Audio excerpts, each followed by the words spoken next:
Hello everyone, कैसे हो तुम लोग। मेरा नाम है ऋषिकेश और आज हम इकोनॉमिक्स का रिवाइज करने वाले हैं। क्लास 11th माइक्रो इकोनॉमिक्स का रिवीजन करने वाले हैं। इसमें मैं ट्राई करूंगा कि सारे चैप्टर्स को 3-3 मिनट में कवर करूं और 3 मिनट में हम चैप्टर ओवर करेंगे। जितना भी चैप्टर होगा सारे चैप्टर्स को 3-3 मिनट में ओवर करेंगे। अगर तुम हमारे इस चैनल पे नए हो, ऑब्वियसली नए ही होगे, तो चैनल को सब्सक्राइब कर लेना और अपने दोस्तों को ये वीडियो शेयर कर देना ताकि उन्हें भी थोड़ी सी हेल्प हो जाए। चलो तो शुरू करते हैं। सबसे पहले जानेंगे कि इकोनॉमिक्स होता क्या है। देखो, तो ये जो वर्ड है इकोनॉमिक्स, ये वर्ड इकोनॉमिक्स ग्रीक लैंग्वेज से लिया गया है। ग्रीक लैंग्वेज के दो वर्ड्स को मिला के इकोनॉमिक्स बनाया गया है। पहला वर्ड है हमारा ओइकोस और दूसरा वर्ड है नेमिन। ओइकोस और नेमिन, ओइकोस का मतलब होता है एक हाउस होल्ड, एक घर, और नेमिन का मतलब होता है मैनेज करना। यानी कि जब हम बात करते हैं किसी एक हाउस होल्ड को मैनेज करने की, तो उसको दोनों को मिला के इकोनॉमिक्स बना दिया गया, हाउस होल्ड का मैनेजमेंट। हम इकोनॉमिक्स पढ़ते क्यों हैं? तो human wants are unlimited, resources are limited, यानी कि स्केयर रिसोर्सेज होता है, and alternative use and alternative choice होता है। उसके बाद हम देखेंगे इकोनॉमिक्स कितने टाइप का होता है। तो एक होता है माइक्रो इकोनॉमिक्स, दूसरा होता है मैक्रो इकोनॉमिक्स। माइक्रो इकोनॉमिक्स में हम चीजों को बहुत ही इंडिविजुअल लेवल पे, छोटे लेवल पे पढ़ते हैं, जैसे कि इंडिविजुअल डिमांड, इंडिविजुअल सप्लाई। वहीं पे जब हम मैक्रो इकोनॉमिक्स की बात करते हैं तो यहाँ पे पूरे के पूरे सोसाइटी के बारे में पढ़ते हैं, पूरे के पूरे इकोनॉमी के बारे में पढ़ते हैं। जैसे कि इसमें हम जीडीपी के बारे में पढ़ते हैं, NDP, physical deficit, government budget, ये सारी चीजें।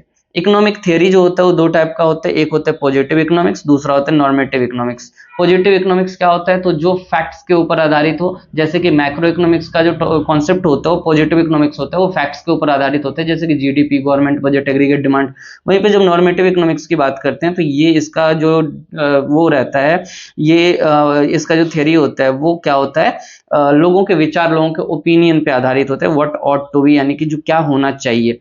फिर हम देखेंगे कि एक इकोनॉमी क्या होता है। तो एक इकोनॉमी वो जगह होता है जहां पे लोग अपना जीविका अर्जित करते हैं। Economy is a system by which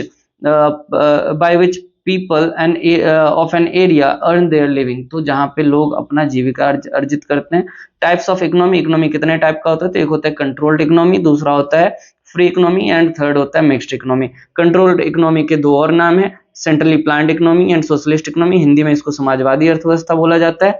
वहीं पे फ्री इकोनॉमी को मार्केट इकोनॉमी बोला जाता है, कैपिटलिस्ट इकोनॉमी बोला जाता है, या फिर इसको तुम पूंजीवादी अर्थव्यवस्था बोल सकते हो। ये जो फ्री इकोनॉमी होता है यूके और यूएस में होता है। वहीं पे जब हम बात करते हैं मिक्स्ड इकोनॉमी की, तो जब जो कंट्रोल्ड इकोनॉमी था और जो फ्री इकोनॉमी था यानी कि मार्केट इकोनॉमी, इन दोनों के अच्छी अच्छी चीजों को लेके एक अलग इकोनॉमी तैयार किया गया जो हमारे इंडिया में चलता है, मिक्स्ड इकोनॉमी। मिक्स्ड इकोनॉमी में दो नई चीजें होती है। तो ये चैप्टर हो गया तुम्हारा ओवर। अब हम नेक्स्ट चैप्टर पे चलते हैं। नेक्स्ट चैप्टर क्या है हमारा? Central problem of an economy. Economy का सेंट्रल प्रॉब्लम क्या होता है? तो what to produce, how to produce, and for whom to produce. यानी कि क्या उत्पादन करना है, कैसे उत्पादन करना है, और कब, किसके लिए उत्पादन करना है, ये हमें पता होना चाहिए। हाउ टू प्रोड्यूस के अंदर दो चीजें आती है। कौन कौन सी चीजें आती है? तो पहला होता है लेबर और दूसरा होता है कैपिटल। लेबर और कैपिटल, लेबर का मतलब लेबर इंटेंसिव और कैपिटल का मतलब कैपिटल इंटेंसिव। उसके बाद क्या है? What causes economic problem. Economic problem होता क्यों है? तो हमारी जो इच्छाएं हैं वो अनंत है। Human wants are unlimited, limited resources and alternative use. इनके वजह से ही हमारे पास क्या आता है? तो इकोनॉमिक प्रॉब्लम आता है। अब बोल रहा है प्रोडक्शन पॉसिबिलिटी कर्व क्या होता है? तो प्रोडक्शन पॉसिबिलिटी कर्व को हिंदी में बोलते हैं उत्पादन संभावना वक्र। उत्पादन संभावना वक्र का मतलब ये हो गया कि जब हमारे पास अलग अलग वस्तु दिया हुआ है और रिसोर्स क्योंकि लिमिटेड है और हमें चीजों को प्रोड्यूस ज्यादा करना है या फिर ज्यादा चीजों को प्रोड्यूस करना है, तो उस केस में हम क्या करते हैं? अपने जो रिसोर्स है उसका अल्टरनेटिव यूज करते हैं, यानी कि उसी रिसोर्स को हम बांट लेते हैं अलग अलग काम के लिए। तो वो जो कॉम्बिनेशन बन के रेडी होते हैं वो हमारा क्या कहलाता है? प्रोडक्शन पॉसिबिलिटी कर्व बोलो या प्रोडक्शन पॉसिबिलिटी फ्रंटियर बोलो। ठीक है, तो यहाँ पे क्या होना चाहिए? जब हम पीपीसी बनाते हैं तो पीपीसी बनाते वक्त हमें कुछ बातों को ध्यान में रखना पड़ता है, कुछ एजम्पशंस अपने पास रखना चाहिए, जिसमें कि सबसे पहला यहाँ पे दो गुड्स को ही प्रोड्यूस करना है। कॉम्बिनेशन जो होगा वो दो गुड्स का होगा। अब इसके अंदर सबसे पहले रिसोर्सेज आर गिवन, हमारे पास जो रिसोर्स होगा वो दिया रहेगा। दूसरा चीज, given resources are fully efficient and utilize. तो जो रिसोर्स हमारे पास दिया हुआ है वो फुल्ली एफिशिएंट और यूटिलाइज करने लायक होना चाहिए, यानी कि दिए हुए संसाधन का पूर्ण एवं कुशल प्रयोग किया जाता है। यानी कि जो टेक्नोलॉजी हमारे पास दिया गया है, जो रिसोर्स हमारे पास दिया गया है, उसको हम अच्छे से यूज कर रहे हैं और फुल्ली यूटिलाइजेशन कर रहे हैं। देन टेक्नोलॉजी रिमेन कांस्टेंट, तो टेक्नोलॉजी में हम कोई चेंज नहीं करने वाले हैं। तो इन तीनों जंक्शंस को ध्यान में रखते हुए हम क्या करेंगे, तो देखेंगे कि ये जो हमारा प्रोडक्शन पॉसिबिलिटी कर्व है वो कैसे बनता है। ये अपना चिंटू, चिंटी और चिंटा, इसका हम बाद में देखेंगे। सबसे पहले आगे देखो प्रोडक्शन पॉसिबिलिटी स्केड्यूल। तो यहाँ पे हमारे पास दो दो कॉम्बिनेशन दिए हुए हैं, पहला कॉम्बिनेशन व्हीट और दूसरा क्लोथ। तो यहाँ पे व्हीट एंड क्लोथ का प्रोडक्शन एक किसान कर रहा है जिसके पास हमारे पास जो रिसोर्स दिया हुआ है वो लिमिटेड है। अब लिमिटेड रिसोर्स से हम कैसे करते हैं प्रोडक्शन, तो कॉम्बिनेशन ए में अगर 100 केजी हम व्हीट प्रोड्यूस करेंगे तो हमारे पास क्लोथ प्रोड्यूस करने के लिए 0 यूनिट होगा, यानी कि हमारे पास संसाधन 0 होगा। सॉरी, हमारे पास क्लोथ का प्रोडक्शन 0 यूनिट हो पाएगा, वहीं पे वेट का प्रोडक्शन हम 100 यूनिट कर सकते हैं। दूसरा अगर हम बात करें बी कॉम्बिनेशन की, तो यहाँ पे वेट का प्रोडक्शन अगर हम 90 यूनिट करते हैं, 90 केजी करते हैं, तो एक बंडल क्लोथ का प्रोडक्शन हो पाएगा। फिर हम देखते हैं कि सी में, तो कॉम्बिनेशन सी में अगर हम 70 केजी वेट का प्रोडक्शन करेंगे तो सिर्फ 2 बंडल क्लोथ का प्रोडक्शन हो पाएगा। इसी तरह से डी और ई का देख लो, और इस तरह से हमारा बनाया जाता है प्रोडक्शन पॉसिबिलिटी कर्व। जैसे कि जब वेट का प्रोडक्शन 100 केजी हो रहा था, 100 केजी हो रहा था, तो क्लोथ का प्रोडक्शन कितना है, क्लोथ का प्रोडक्शन हमारा 0 है। ठीक है, वहीं पे जब हम देखते हैं कि हमारा जब 90 केजी वेट का प्रोडक्शन हो रहा है, 90 केजी वेट का प्रोडक्शन हो रहा है, तो क्लोथ का प्रोडक्शन कितना हो रहा है, 1 यूनिट हो रहा है। यहाँ पे देखो, ये ऐसे और ये ऐसे, तो इस तरह से हमारा क्लोथ का प्रोडक्शन हो गया। फिर सी केस में देखें तो हमारे पास 70 यूनिट्स है, 70 यूनिट हम कर रहे हैं प्रोड्यूस किसका, व्हीट का। वहीं पे जो हमारा क्लोथ का प्रोडक्शन हो रहा है 2 यूनिट हो रहा है। तो इस तरह से हमारा व्हीट एंड क्लोथ का प्रोडक्शन पॉसिबिलिटी कर्व तुमने देखा। ठीक है, अब प्रोडक्शन पॉसिबिलिटी कर्व के बाद आगे चलते हैं इसी चैप्टर में। तो जो पीपीसी होता है प्रोडक्शन पॉसिबिलिटी कर्व, इसमें एक तो शिफ्टिंग होता है और दूसरा होता है रोटेटिंग। तो जब हमारा जो रिसोर्स है, जब रिसोर्स हमारा बढ़ जाता है तो शिफ्टिंग होता है, या घट जाता है तो शिफ्टिंग होता है। तो अगर रिसोर्स बढ़ेगा तो राइटवर्ड शिफ्ट होगा, और अगर रिसोर्स घटेगा तो लेफ्टवर्ड शिफ्ट होगा। रिसोर्स बढ़ेगा तो राइटवर्ड शिफ्ट होगा, रिसोर्स बढ़ेगा तो हमारा राइटवर्ड शिफ्ट होगा, और अगर रिसोर्स घटेगा तो लेफ्टवर्ड शिफ्ट हो जाएगा। ये अपना ओरिजिनल प्रोडक्शन पॉसिबिलिटी कर्व है। जब रिसोर्स बढ़ा तो ऐसा हो गया, और जब रिसोर्स घटा तो यहाँ पहुंच गया। ये हमारा होता है शिफ्टिंग। वहीं पे जब हम रोटेटिंग देखते हैं तो रोटेशन में क्या होता है कि जब हमारा रिसोर्स, जैसे घड़ी का सुइया होता है, तो घड़ी जो होता है, घड़ी का एक जगह एक स्थिर होता है और बाकी वो रोटेट करते रहते हैं एक जगह रुक के। ठीक है, उसी तरह से जब हमारे किसी एक के टेक्नोलॉजी में चेंजिंग आता है, हमारे पास दो प्रोडक्ट दिए हुए हैं, दोनों प्रोडक्ट में से अगर किसी एक के यूनिट, एक के टेक्नोलॉजी में चेंजिंग आएगा तो वो रोटेट कर जाएगा। अगर टेक्नोलॉजी बढ़ेगा तो राइटवर्ड रोटेट करेगा, और अगर टेक्नोलॉजी घटेगा तो लेफ्टवर्ड रोटेट करेगा। ये इधर से इधर आ जाएगा, तो ये लेफ्टवर्ड रोटेशन हो जाएगा। ठीक है, तो ये प्रोडक्शन पॉसिबिलिटी कर्व हो गया तुम्हारा। अब देखते हैं कि concept of opportunity cost. Opportunity cost क्या होता है, इसको बोलते हैं अवसर लागत। अपॉर्चुनिटी कॉस्ट का मतलब क्या हो गया हमारा, अवसर लागत। यानी कि जब हम एक यूनिट को, जिसको बोला जाता है next best alternative, next best alternative, हमारे पास 2 ऑप्शन दिया गया है। 2 ऑप्शन में से अगर हम किसी एक को चुनते हैं तो दूसरे का सेक्रीफाइस करना पड़ता है, और हमने जिसका सेक्रीफाइस किया वो हमारा क्या कहलाता है, अपॉर्चुनिटी कॉस्ट कहलाता है। नेक्स्ट बेस्ट अल्टरनेटिव, दूसरा सर्वश्रेष्ठ वैकल्पिक प्रयोग। अब जैसे कि मान लो कल एक बच्चे ने एग्जांपल दिया था, मैं वही एग्जांपल तुम्हें देता हूं कि तुमने एक जॉब ज्वाइन किया, तुम्हें बोला गया कि अगर तुम रात भर जगते हो तो तुम्हें पैसे दिए जाएंगे 1000 रुपए। लेकिन तुमने क्या किया, जगने से अच्छा सोना समझा, और तुम ना जग के सो गया। तो सोने की वजह से तुम्हारा जो 1000 रुपए का नुकसान हुआ ना, जो जगने से तुम्हें 1000 रुपए मिल सकते थे, अगर तुम सो गए तो तुम्हें 1000 रुपए का नुकसान हो गया। तो ये जो 1000 रुपए का नुकसान हुआ तुम्हारा, ये क्या था, अपॉर्चुनिटी कॉस्ट था। तुम 6 घंटे सोने के चक्कर में तुमने अपने 1000 रुपए बर्बाद कर दिए। ये था हमारा क्या, अपॉर्चुनिटी कॉस्ट। अब देखो मार्जिनल अपॉर्चुनिटी कॉस्ट क्या होता है, तो एक एक्स्ट्रा यूनिट कंज्यूम करने के लिए, एक एक्स्ट्रा यूनिट प्रोड्यूस करने के लिए हम दूसरे का जितना यूनिट वो करते हैं, कम करते हैं, सेक्रीफाइस करते हैं, वो हमारा क्या कहलाता है, मार्जिनल अपॉर्चुनिटी कॉस्ट। जैसे यहाँ पे देखो, तो यहाँ पे अगर हम 100 केजी व्हीट का प्रोडक्शन कर रहे हैं तो हमें क्लोथ 0 मिल रहा है, लेकिन अगर 1 यूनिट क्लोथ का प्रोडक्शन करने का है, 1 यूनिट क्लोथ का प्रोडक्शन कर रहे हैं, तो यहाँ पे हम 10 केजी अपना सेक्रीफाइस कर रहे हैं वेट का 10 केजी सेक्रीफाइस करने से हमें 1 बंडल क्लोथ मिल रहा है। तो ये हमारा क्या है, मार्जिनल अपॉर्चुनिटी कॉस्ट है। वहीं पे अगर तुम्हें 2 यूनिट प्रोड्यूस करना है, 1 एक्स्ट्रा यूनिट प्रोड्यूस करना है, तो 20 केजी और सेक्रीफाइस करना पड़ेगा, तब जाके तुम 1 एक्स्ट्रा यूनिट प्रोड्यूस कर पाओगे क्लोथ का। वहीं पे अगर 3 यूनिट तुम्हें प्रोड्यूस करना है, तीसरा यूनिट प्रोड्यूस करना है, तो यहाँ पे 30 यूनिट का तुम्हें 30 केजी का सेक्रीफाइस करना पड़ेगा, तब तुम तीसरा यूनिट प्रोड्यूस कर सकते हो।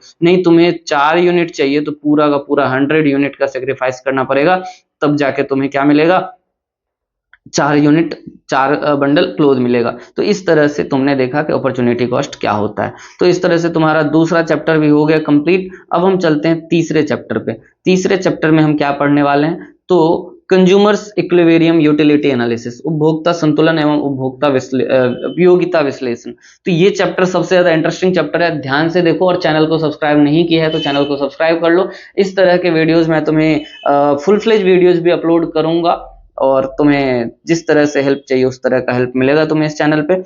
चलो नेक्स्ट देखते हैं।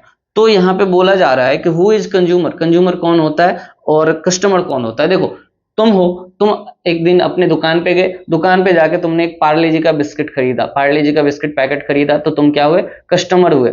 और तुमने अपने दोस्त को वो बिस्किट खिला दिया, तो तुम्हारा दोस्त कौन, जवाब कमेंट बॉक्स में दे देना, ठीक है। तो व्हिच कंज्यूमर समझ में आ गया, जिसने बिस्किट खाया वो कंज्यूमर है। अब देखो कॉन्सेप्ट ऑफ यूटिलिटी, यूटिलिटी का कॉन्सेप्ट क्या होता है, तो want satisfying power of a commodity. जब किसी वस्तु के अंदर हमारे इच्छाओं को संतुष्ट करने की शक्ति हो तो वो क्या कहलाता है, यूटिलिटी कहलाता है। मेजरमेंट ऑफ यूटिलिटी, एक होता है कार्डिनल यूटिलिटी और दूसरा होता है ऑर्डिनल यूटिलिटी। कार्डिनल यूटिलिटी किसके द्वारा दिया गया था, तो अल्फ्रेड मार्शल के द्वारा कार्डिनल यूटिलिटी का कॉन्सेप्ट दिया गया था, जिसमें इन्होंने बताया कि तुम अपने सेटिस्फैक्शन को नंबर्स में काउंट कर सकते हो, और उस नंबर्स को क्या बोला उन्होंने, यूटिल्स बोला। यानी कि हम अपने सेटिस्फैक्शन को जब यूटिल्स में काउंट करेंगे तो वो क्या कहलाएगा, हमारा कार्डिनल यूटिलिटी करेगा। और दूसरा है ऑर्डिनल यूटिलिटी। ऑर्डिनल यूटिलिटी को हिंदी में बोला जाता है क्रमवाचक, जिसको जे.आर. हिक्स ने इंट्रोड्यूस किया था।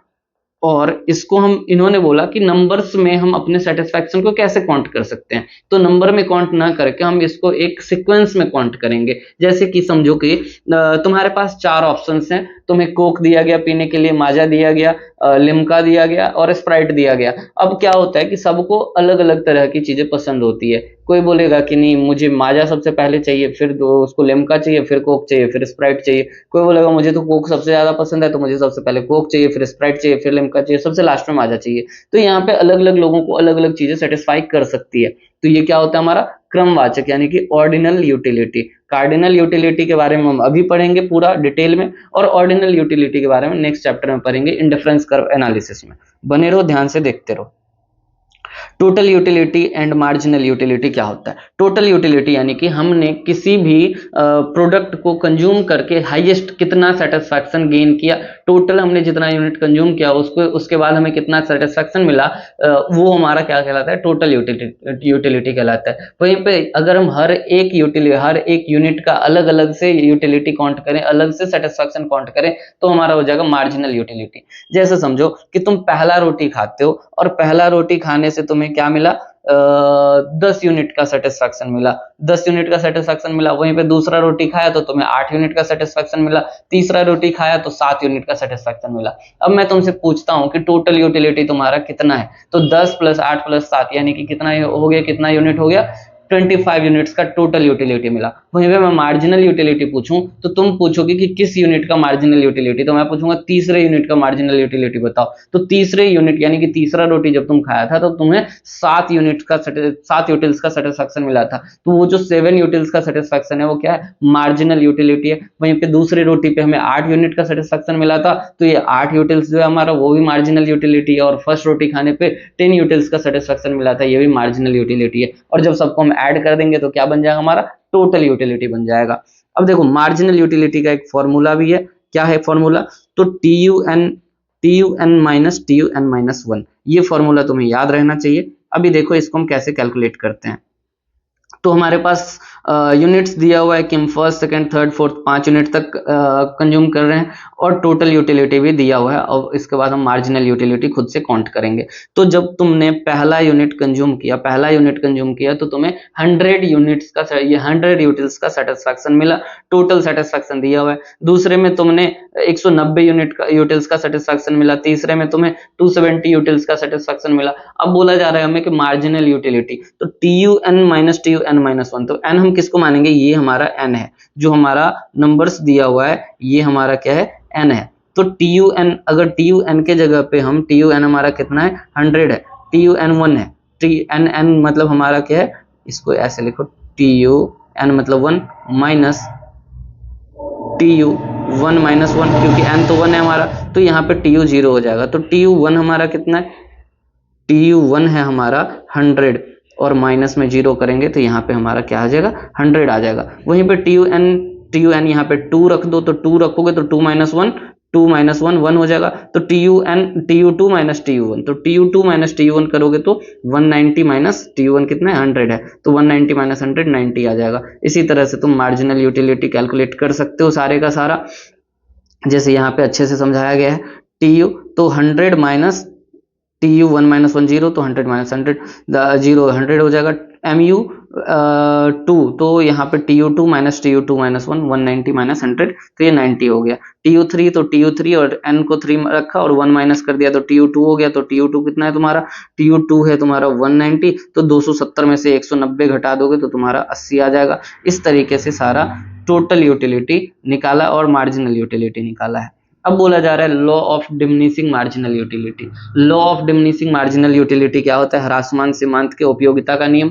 तो ऐसा बोला गया कि जैसे जैसे हम चीजों के एक्स्ट्रा यूनिट कंज्यूम करते हैं, ज्यादा यूनिट कंज्यूम करते हैं, वैसे वैसे हमारा सेटिस्फैक्शन क्या होता है, घटता जाता है। और जैसे जैसे हमारा सेटिस्फैक्शन घटता है वैसे वैसे हमारा जो टोटल यूटिलिटी है वो घटते हुए रेट से बढ़ता है। टोटल यूटिलिटी बढ़ता तो है लेकिन घटते हुए रेट से। जैसे पहला रोटी खाया तो 100 यूनिट 10 यूनिट्स मिला, दूसरा रोटी खाया तो 8 यूनिट्स मिला, और तीसरा रोटी खाया तो 8 यूटिल्स मिला। अब देख रहे हो कि टोटल यूटिलिटी बढ़ा तो है लेकिन घटते हुए रेट से बढ़ा है। पहले में 10 था, दूसरे में 8 था, तीसरे में 7 हो गया, तो घटते हुए रेट से बढ़ा। अब क्या होता है कि टोटल यूटिलिटी जिस जगह पे मैक्सिमम होता है यानी कि हाईएस्ट होता है, वहां पे मार्जिनल यूटिलिटी 0 होता है। यानी कि यहाँ पे ये इंडिकेट किया जा रहा है कि जब तुम्हारा मार्जिनल यूटिलिटी 0 है उस टाइम के बाद तुम और ज्यादा कंज्यूम मत करो, नहीं तो मार्जिनल यूटिलिटी अगर माइनस में जाएगा तो टोटल यूटिलिटी घट जाएगा, माइनस में जा सकता है। लेट सपोज कि तुमने 10 रोटी खाया, 10 रोटी के साथ 11वां रोटी खा लिया, 12वां रोटी खा लिया, कितना खाओगे, तो कभी ना कभी तो बाहर निकलेगा, उल्टी होगा, वोमिटिंग होगा, तो वोमिटिंग होने से मार्जिनल यूटिलिटी माइनस में चला जाएगा।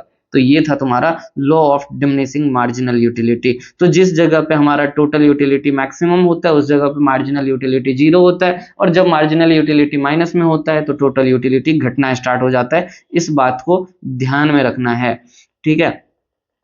अब आगे हम देखते हैं कि कॉन्सेप्ट्स ऑफ कंज्यूमर इक्विलिब्रियम। तो कैसे पता चलेगा कि कंज्यूमर कब सेटिस्फाई होता है, तो कंज्यूमर इक्विलिब्रियम कैलकुलेट करने के लिए हमारे पास कुछ अजम्पशंस दिए हुए हैं।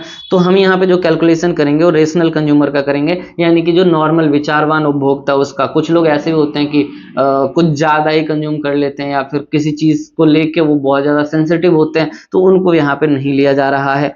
कार्डिनल यूटिलिटी यानी कि यहाँ पे जो हम कैलकुलेशन करेंगे वो मार्शल साहब के हिसाब से करेंगे, यानी कि यूटिल्स में कैलकुलेशन करेंगे। तीसरा इंडिपेंडेंट यूटिलिटी। तो इंडिपेंडेंट यूटिलिटी सिर्फ दूध पीने से कितना सेटिस्फेक्शन मिलता है हमें ये कैलकुलेट करना है, ना ही दूध में चीनी मिलाना है और ना ही बॉर्नविटा या कुछ ऐसा चीज मिलाना है जिससे दूध का टेस्ट बढ़ेगा और कंजम्पशन बढ़ जाएगा, तो वो नहीं करना। इंडिपेंडेंट यूटिलिटी हर एक चीज का अलग अलग यूटिलिटी निकालेंगे। Then marginal utility of money is constant. तो मार्जिनल मनी का जो मार्जिनल यूटिलिटी होता है वो क्या होता है, हमारा कांस्टेंट होता है, ठीक है। तो इस तरह से तुम्हारा क्या हो गया, तीसरा चैप्टर भी कंप्लीट हो गया। अब हम चौथा चैप्टर पढ़ेंगे फटाफट से। और लाइक कर दो वीडियो को अगर अभी तक लाइक नहीं किया है तो। इस तरह का वीडियो तुम्हें मिलता रहेगा टाइम टू टाइम। और शेयर करो क्योंकि चैनल नया है, तो तुम जब तक शेयर नहीं करोगे तब तक लोगों को पता नहीं चलेगा, ठीक है। और मुझे भी मोटिवेशन मिलेगा जब लाइक ज्यादा जाता है, व्यूज ज्यादा जाता है, तो मुझे थोड़ा अच्छा लगता है, तो इसके वजह से मैं थोड़ा मेहनत करूंगा। चलो देखो, तो IC analysis, indifference curve analysis, ordinal measurement of utility. यहाँ पे मैंने तुम्हें बताया था 3rd नंबर में कि अभी हम कार्डिनल यूटिलिटी के बारे में पढ़ेंगे, अब ऑर्डिनल यूटिलिटी के बारे में पढ़ेंगे। तो different combinations of Apple and orange. तो यहाँ पे हम देख रहे हैं कि हम देखो मेनली क्या होता है ऑर्डिनल यूटिलिटी में हम क्या करते हैं, तो जब कॉम्बिनेशन लेंगे ना तो दो चीज़ों का कॉम्बिनेशन लेंगे और किसी का जो कमोडिटी का जो यूनिट्स होगा वो जीरो नहीं होना चाहिए, यानी कि 2 यूनिट तो चाहिए ही चाहिए, सिर्फ 1 यूनिट के कॉम्बिनेशन से काम नहीं चलेगा। जैसे कि तुम 2 यूनिट का दो अलग अलग चीज़ों का कॉम्बिनेशन ले सकते हो, जैसे कि एप्पल एंड ऑरेंज का कॉम्बिनेशन ले लिया।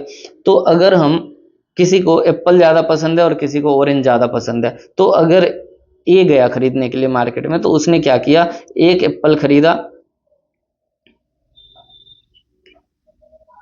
एक एप्पल खरीदा और 10 ऑरेंज खरीदा, एक एप्पल खरीदा और 10 ऑरेंज खरीदा। वहीं पे बी जब गया मार्केट में खरीदने के लिए तो उसने 2 एप्पल खरीदा और 7 ऑरेंज खरीदा, इसको थोड़ा सा ज़्यादा पसंद था एप्पल, इसने 3 एप्पल खरीदा और ऑरेंज 5 खरीदा। और डी जब गया मार्केट में तो इसको एप्पल सबसे ज़्यादा पसंद था तो इसने 4 एप्पल खरीदा और साथ के साथ 4 ऑरेंज भी खरीदा। तो इस तरीके से ये अलग अलग कॉम्बिनेशन बन के रेडी है, और इस कॉम्बिनेशन के थ्रू हम एक क्या बनाएंगे, अपना इंडिफरेंस कर्व बनाएंगे। इंडिफरेंस कर्व कैसे बनेगा,